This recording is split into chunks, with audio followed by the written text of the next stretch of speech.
ಅವರು ಕಾಂಗ್ರೆಸ್ ಉಳುನೆ ಹೊಲದುಡಿಯ ಕಾನೂನನ್ನು ತಂದು ಪ್ರತಿಯೊಬ್ಬರಿಗೂ ಮಧ್ಯಮ ವರ್ಗದವರಿಗೆ, ಹಿಂದುಳಿದವರಿಗೆ, ಅಲ್ಪಸಂಖ್ಯಾತರಿಗೆ ಮತ್ತು SC ST ಗಳಿಗೆ ಭೂಮಿಯನ್ನು ಕೊಟ್ಟು ಬದುಕನ್ನು ಕಟ್ಟಿಕೊಟ್ಟವರು ಕಾಂಗ್ರೆಸ್. ನೀವು ನಿಮಗೆ ತಾಕತ್ತಿದ್ರೆ ಅಥವಾ ಈ ದೇಶದ ಆಡಳಿತ ಮಾಡುವಂತ ನರೇಂದ್ರ ಮೋದಿ ಅವರೇ ಮತ್ತು ನಮ್ಮ ಸಂಸದರಾದಂಥ ವಿಶ್ವೇಶ್ವರ ಹೆಗಡೆ ಕಾಗೇರಿ ಅವರೇ ಸುಮಾರು 80,000ಕ್ಕೂ ಹೆಚ್ಚು ಈ ಜಿಲ್ಲೆಯಲ್ಲಿ ಅತಿಕ್ರಮಣದಾರಿದ್ದಾರೆ. ಒಬ್ಬರಿಗಾದ್ರೂ ಪಟ್ಟ ಕೊಡಿಸ್ರಿ ನಿಮ್ಮ ತಾಕತ್ತಿದ್ರೆ.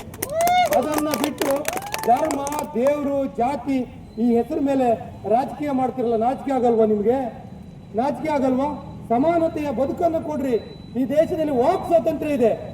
ಈ ದೇಶದಲ್ಲಿ ಪ್ರತಿಯೊಬ್ಬ ನಾಗರಿಕನಿಗೂ, ಪ್ರತಿಯೊಬ್ಬ ಪ್ರಜೆಗೂ ವಾಕ್ ಸ್ವಾತಂತ್ರ್ಯ ಇದೆ, ಸಂವಿಧಾನ ಇದೆ. ಆ ರೀತಿ ನಡ್ಕೊಳ್ಳುವಂತ ಹಕ್ಕನ್ನು ಕೊಡ್ರಿ. ಅದನ್ನ ಬಿಟ್ಟು ದೇಶವನ್ನು ಒಡೆದಾಳುವಂಥದ್ದನ್ನು ಮಾಡಿ ನಿಮ್ಮ ಕೊಡುಗೆ ಏನು ದೇಶಕ್ಕೆ? ಈ ದೇಶದ ಜನರಿಗೆ ನಿಮ್ಮ ಕೊಡುಗೆ ಏನು? ದೇವರು, ಧರ್ಮ, ಅದು ಬಿಟ್ಟರೆ ನಿಮ್ಗೆ ಓಟ್ ಹಾಕಲ್ಲ ಜನ. ಏನ್ ಮಾಡಕ್ ಸಾಧ್ಯ ಇದೆ? ರಸ್ತೆ ಮಾಡಿದೀವಿ ಅಂತ ಹೇಳ್ತೀರಾ, ಜನರಿಗೆ ನೀರನ್ನು ಕೊಟ್ಟಿದೀವಿ ಅಂತ ಹೇಳ್ತೀರಾ, ಅನ್ನ ಕೊಟ್ಟಿದೀವಿ ಅಂತ ಹೇಳ್ತೀರಾ. ಏನ್ ಕೊಟ್ಟಿದ್ದೀರಿ? GST ತಂದು ಪ್ರತಿಯೊಬ್ಬರು ಬದುಕನ್ನು ಹಾಳು ಮಾಡ್ತಾ ಇದ್ದೀರಿ. ಮೊಸರು, ಮಜ್ಜಿಗೆ, ಉಪ್ಪು ಮೇಲೆ GST.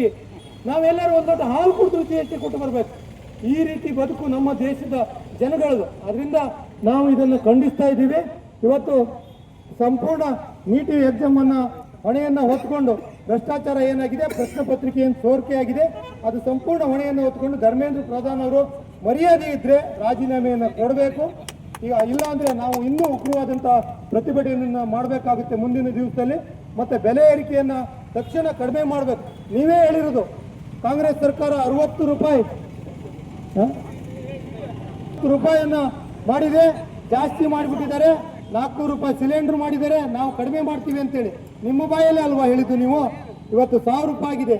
ಮರ್ಯಾದೆ, ಮಾನ ಏನಾದರೂ ಇದ್ರೆ ನೀವು ತಕ್ಷಣ ಕಡಿಮೆ ಮಾಡಿ ಜನರಿಗೆ ತಕ್ಷಣ ಸಿಲಿಂಡರು, ಪೆಟ್ರೋಲು ಸಿಗುವಂತ ಕೆಲಸವನ್ನ ಮಾಡ್ರಿ.